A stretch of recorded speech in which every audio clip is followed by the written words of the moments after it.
இப்படியே அழுதுட்டு இருந்தா வேலைக்கு ஆகாது. வலினா என்னன்னு அவளுக்கு புரிய வைக்கணும். அப்படிலாம் எதுவும் பண்ணிடாதா, பெரிய தப்புடா. தப்பு சரின்னுலாம் பார்த்துட்டு இருக்காத, செஞ்சிரு. வேணாண்டா, இப்போ இந்த மாதிரி நீ பண்ணனா அப்புறம் லைஃப் ஃபுல்லாக இப்படி பண்ணிட்டோன்னு சொல்லி ஃபீல் பண்ணுவாடா. இதை செஞ்சா தான்டா நீ நிம்மதியாக இருப்ப. அவன் மட்டும் உன்னை விட்டுட்டு போய் சந்தோஷமா இருக்கா? நீ வாழ்க்கை ஃபுல்லாக கஷ்டப்பட்டுட்டு இருப்பியா? விட்டு போயிட்டானா ஏன் விட்டு போனா? எல்லாம் உன்னால தானே. நீ ஒழுங்கா இருந்தா அவன் ஏன் உன்னை விட்டு போறா? அதெல்லாம் கிடையாது. என்ன பண்ணாலும் கூட இருக்கணும், அதான் லவ். அவளுக்கு போய் சப்போர்ட் பண்ணிட்டு இருக்க. நான் யாருக்கும் சப்போர்ட்லாம் பண்ணலப்பா. அவளுக்கு பிடிக்கல, ஜெனியூனா விலகிட்டா. நீயும் லைஃப் பார்த்து போயிட்டே இரு. அப்படிலாம் போகக்கூடாது. அவள் கொடுத்த வழியை திருப்பி அவளுக்கே கொடுக்கணும். இவனால தான்டா எல்லாம். இவன் பேச்சை கேட்டதுனால தான் அவன் உன்னை விட்டு போவே செஞ்சா. அவள் எப்படி இருந்தாலும் அப்படி தான் இருக்க சொன்னேன். அவளை மாதிரி இருந்தால் அவளுக்கே பிடிக்கல, போயிட்டா. என்ன சொல்கிற? தான் பெரிய அழகுன்ற திமிரில் ஆடுறா. உனக்கு கிடைக்காதது யாருக்கும் கிடைக்கக்கூடாது. அவள் அழகு, ஃப்யூச்சர் எல்லாத்தையும் சதைக்கணும். டேய் தப்புடா, சொன்னா கேள்றா.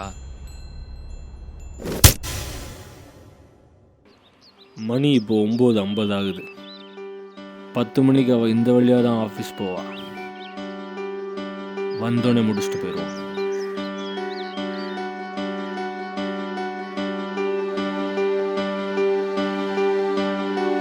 டேய் வேணாண்டா, இப்படி பண்ணாதடா. ஏய், தேவையில்லாமல் கன்ஃபியூஸ் பண்ணாத. கிளம்பு. டேய் நீ போடா முத.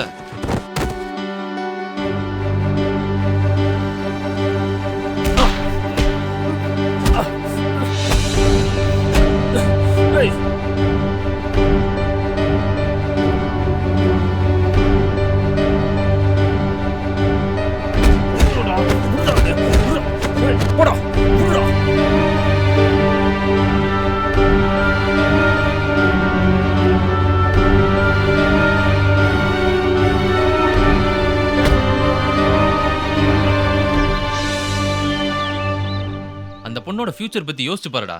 அவ வாழ்க்கையே வீணா போயிடும். என்னதான் இருந்தாலும் அவன் நீ லவ் பண்ண பொண்ணுடா. அவ லைஃபை கெடுத்துறாத.